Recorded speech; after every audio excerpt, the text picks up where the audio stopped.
I'm Don Stacy. I'm going to read another story from Tales of the Bizarre and Unnatural. This one is titled The Winds.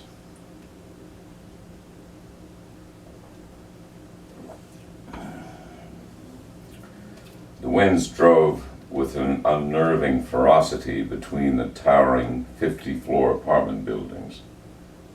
Evans stood in front of the living room window and watched the tops of trees far below in the courtyard heave from side to side. He'd already witnessed one tree torn from the ground and hurled aside as though it were nothing more than tumbleweed. This was only the third day of the storm. The courtyard, under far more serene conditions, frequented by several hundred people over the course of each day, was eerily deserted. But then, thought Evans, who would be foolish enough to venture outside during one of these episodes when a person could be swept off the ground, then be hurled within the savage winds for hundreds of feet, only to be dashed against the side of a building? During the storm season, all outdoor construction would cease. Evans, a structural engineer, remained furloughed from work and confined to his apartment during this period. Of course, he could always take the elevator down to the shopping mall and walk among his fellow residents amid endless displays of food and clothing and merchandise. Or he could descend even further below ground to the vast recreation areas where he could join in a game of basketball, swim a few laps in the 50-meter pool, or put to use some of the multitudinous chrome-plated exercise equipment. Evans turned away from the window, constructed of glass 5 centimeters thick to withstand the strongest winds, and went over to the coffee table in front of the sofa and picked up his cell phone and gave the device a voice command to call his friend, Armando, an agriculturalist who managed one of the state's innumerable underground farms. A few seconds later, Armando began the conversation by saying, "John, you must be getting cabin fever again. The storm season has only just begun and the winds seem particularly fierce." "Yes, I'm afraid so. I already miss those evening strolls I take through the courtyard. At least I still experience the daily illusion of being outdoors in perfect weather. You made an excellent choice in your profession, a stable environment, steady work. People have to eat, but of course they must have safe, indestructible homes, and therein lies your handiwork, my friend. Some of us make certain sacrifices. So, are you up for a round of racquetball on your next day off?" "I was wondering when you would get to that question. Of course, next Thursday I'll be free. Why not reserve a time for 2 o'clock? "Excellent. See you then." Evans set his cell phone back on the table. A moment later, he was startled when a piece of debris struck the window with considerable force. Even though his home was on the 38th floor, the winds would sometimes drive tree branches upwards to that extent and beyond. When the storm season receded into dormancy for the short remainder of the year, landscaping crews would have a great deal of work on their hands.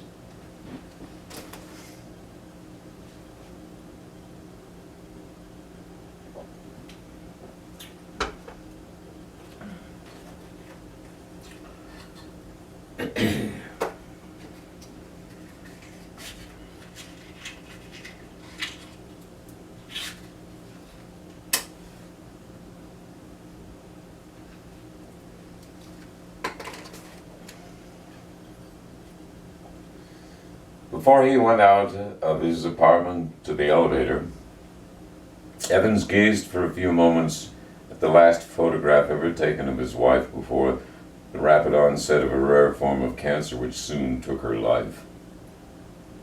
They had met years ago during their university days when preparation for a career took precedent over any nascent longings for lovemaking, let alone thoughts of marriage. At first they merely studied together. Later they worked on construction designs together. On the day of their graduation ceremony, when a parting of the ways seemed imminent, only then did Evans admit to himself that he couldn't bear not to see her again, and blurted out an anxious proposal which, to Lydia, had been like a bolt out of the blue. But she had gotten to know him well enough to know that a life with John Evans would be reasonably pleasant and secure, and that she could do far worse if she waited for someone more handsome, humorous, and gifted to enter her life somewhere down the misty road of possibility.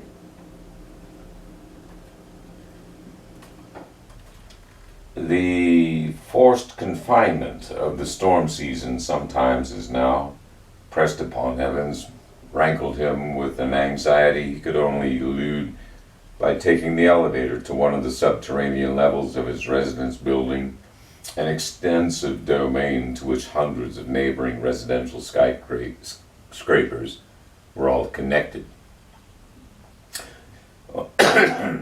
Only within this city, which extended thousands of feet beneath the surface of the natural world, could people spend their days in complete safety during the storm season.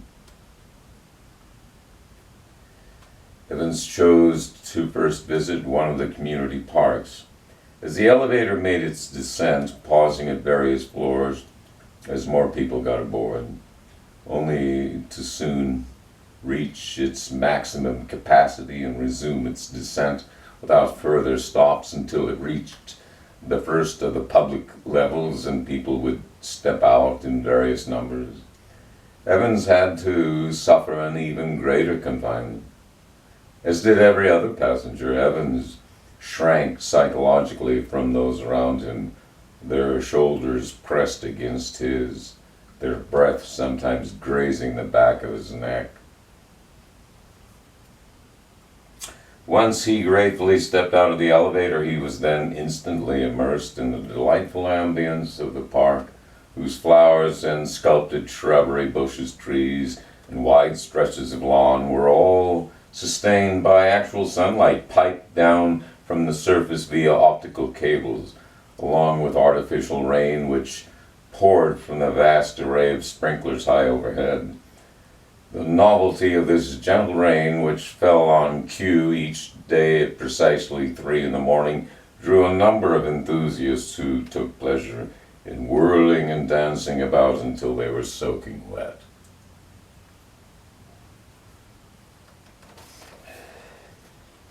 Evans relied upon his nearly daily visits to the underground park far more than he realized during the storm season. For the remainder of the year, however, he was content with an evening stroll through the courtyard. At times, he liked to imagine how human beings once lived 100,000 years ago, roaming from place to place, following the herds of large animals, inventing new tools and weapons when they were well fed and could rest. Now most people died in the very same city in which they are born. There is always an envy of wealth and power. Only the rich, very rich, can afford to travel, and only the healthiest and most robust of those would really care to venture out of the relative safety of their home cities for the sake of some risky adventure in what had come to be known as the landscape.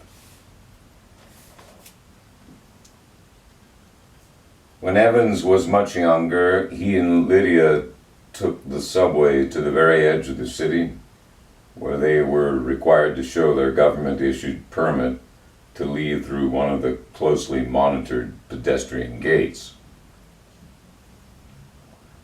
When asked the purpose of his departure, Evans glanced at his wife, then returned his gaze to the uniformed officer who monitored the gate and said, "Outdoor recreation." With a frown, the guard studied them for a moment, looked once more at their permit, which he still held in his hand.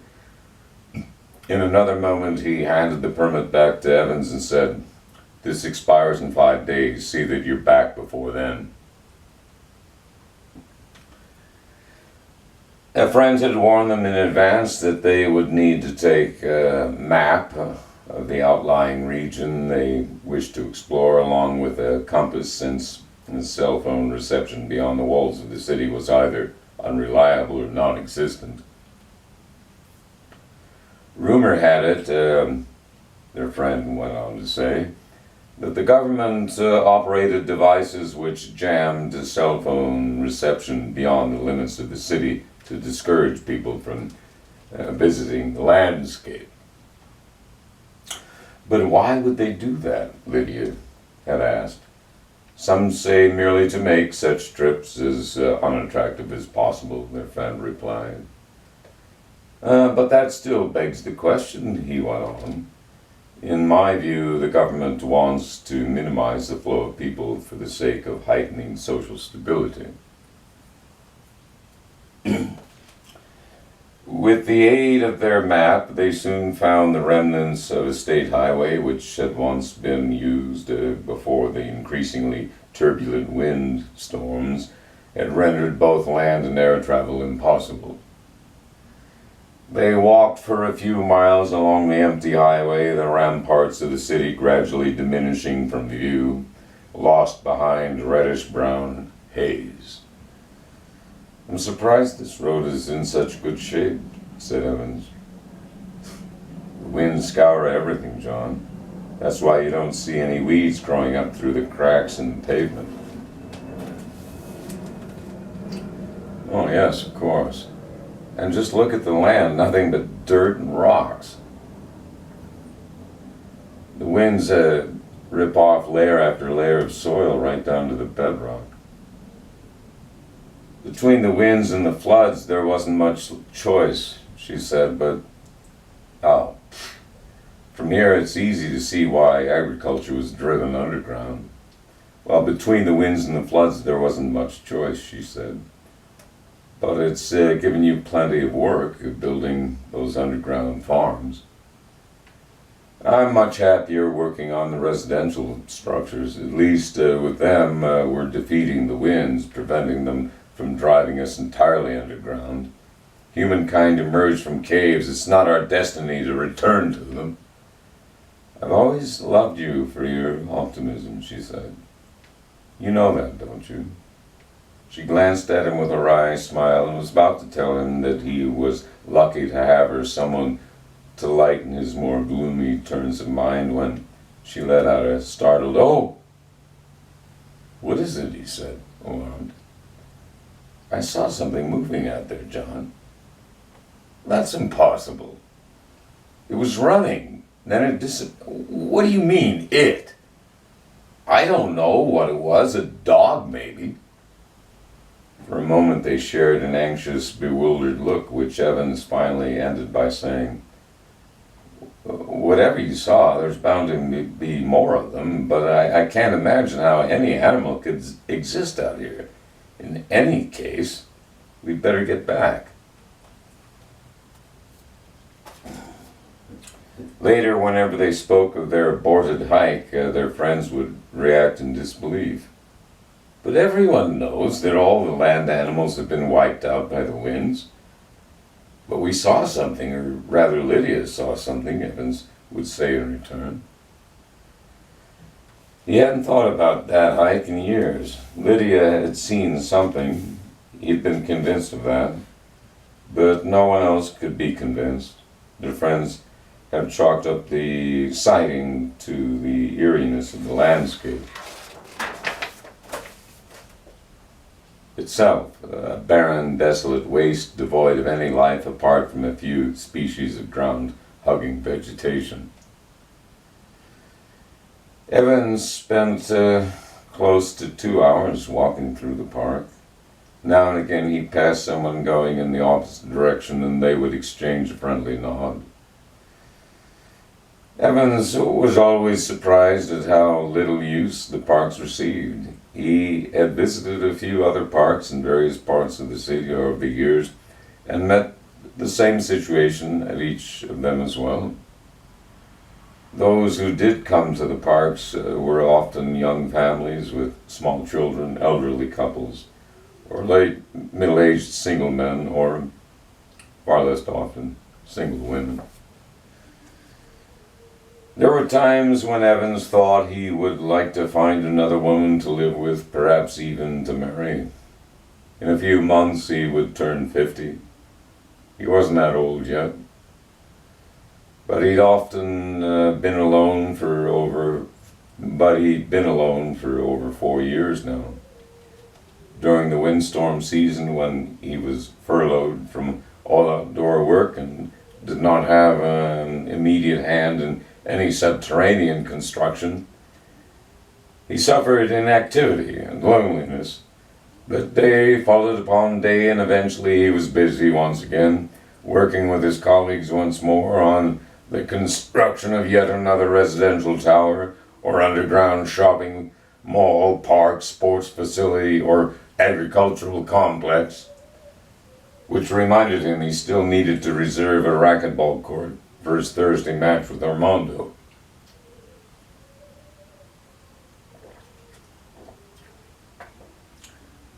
The two men played with their usual competitive verve after each of them won a pair of games, and after a telepathic look of shared exhaustion, they nodded and returned to the locker room.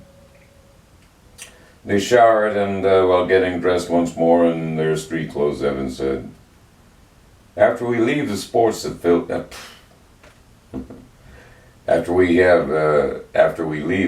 facility, I've got to go to the government office to file for a permit to visit the landscape." Armando gave his friend an odd look and said with a note of irony, "I know they're terribly slow about such things, but the storm season still has a few months to go. Aren't you jumping the gun a bit?" "Well, Lydia and I went once several years ago. Can I interest you in going, Armando?" "Not my cup of tea, I'm afraid. Besides, I could never convince Patricia that the landscape is a safe environment, even when the winds are in their doldrums." "Ah, a city girl through and through." "That's right. I can hardly get her to take a walk with me in the courtyard. She has a very strong aversion to the outdoors." "Well, I plan to take my camera along. You can invite me over for dinner some night after my hiking tour. I'll bring along a thumb drive loaded with pictures. She'll probably want to make spaghetti." "Wonderful. I love your wife's spaghetti." Obtaining a permit for his excursion out through the landscape proved to be far more difficult than on that previous occasion years ago, when he and Lydia had gone together, only to quickly turn back after her sighting. The bureaucrat he dealt with this time, a perspiring, overweight, middle-aged man, was openly skeptical of Evans, and particularly his reason for wanting to make such an expedition in the first place.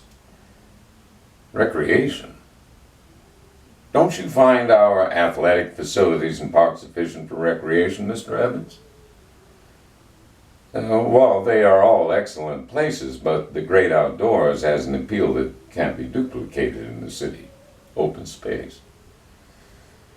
And I'm afraid that's all you're going to find out there. But then I expect you already know that, since our records show that you and your wife were once granted a landscape visitation permit. She won't be accompanying you this time?" "No, she passed away a few years ago," Evans said evenly, holding the bureaucrat's gaze. The government employee seemed to reflect on this fact for a moment. He removed a handkerchief from his trouser pocket and mopped his brow, then returned the dingy piece of cloth to his pocket. He then said, "What you propose, Mr. Evans, is not without certain risks.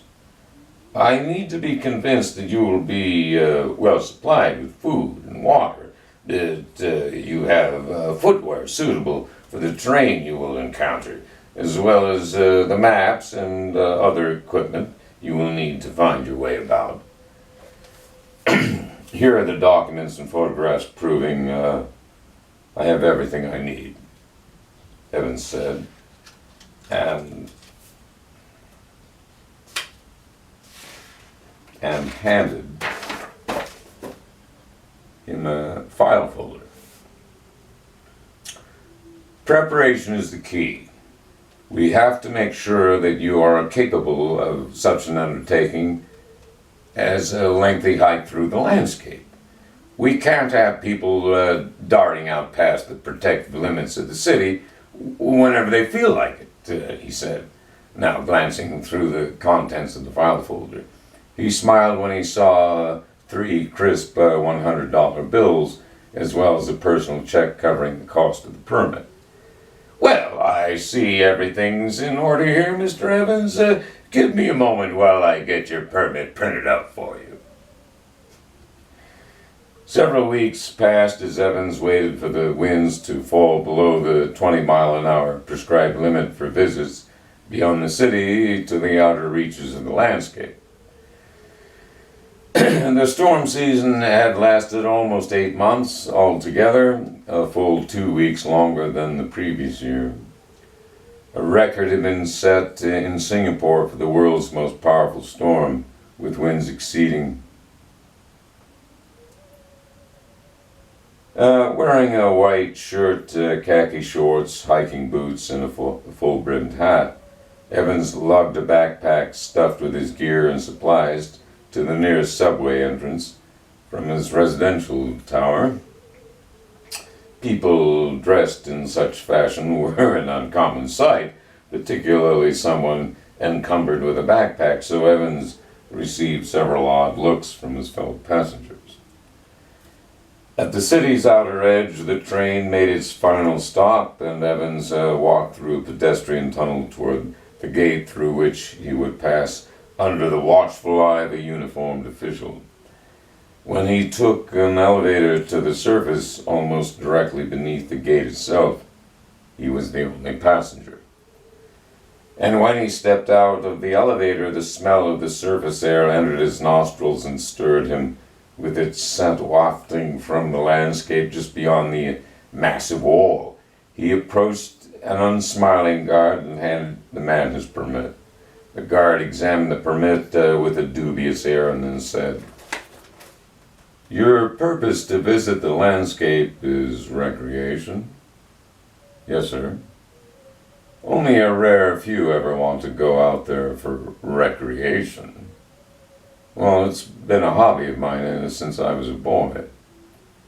"Your permit allows you 3 days out there. See that you're back in time, otherwise you'll have to pay a stiff fine and be subject to questioning." "I understand," Evans replied in a more even tone this time. The guard stepped back into his hut and pressed a button on the small console, this activating the door, which slid to the side. Evans made a sudden dip with his legs and jounced his backpack into a more snug position and passed through the gate. For a few hours he hiked without haste, letting his gaze drift over the landscape, the rock-strewn, barren immensity of its open space. Untroubled, vaguely content, his mind having emptied itself of his usual day-to-day concerns, Evans pressed on toward a distant ridge from which he hoped to gain an expansive and sweeping view of the terrain.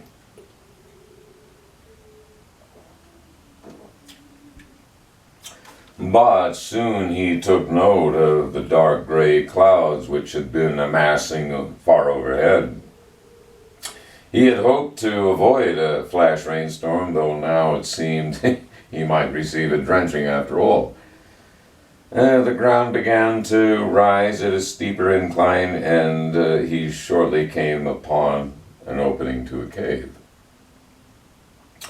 What extraordinary good luck, he thought, stepping past just inside the mouth of the cave as the first heavy raindrops began to pelt the ground. He gazed into the distance in the direction from which he'd come, the ramparts of the city no longer visible, now lost in a brownish-red haze. Evans felt a strange sense of dislocation, of having altogether removed himself from the human world.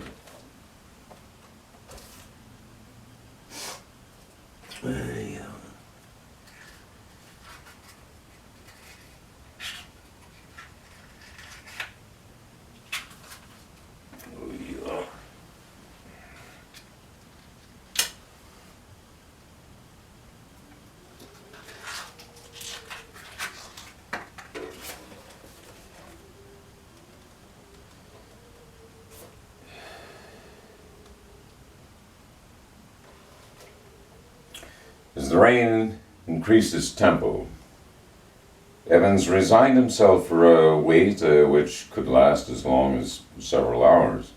He considered venturing further into the cave. Among the gear he brought along was a flashlight, with something exceptionally uninviting about the cave, a smell he'd never before encountered.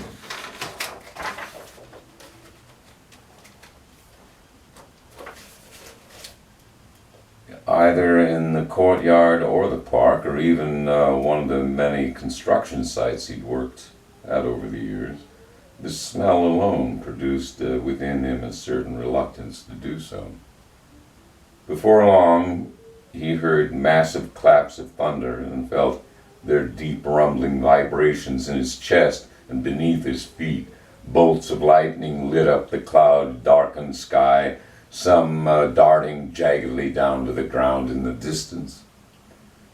In another moment he couldn't believe his eyes as a pair of animals ran up the slope directly below him, then flew right past him and disappeared into the interior of the cave.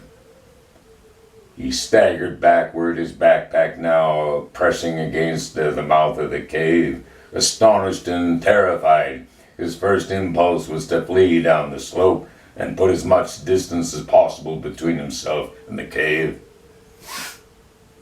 Yet he would be insane to expose himself to a lightning strike. As his breathing slowed, he realized that the animals had not returned to attack him. They were perhaps just as fearful of the lightning as he was.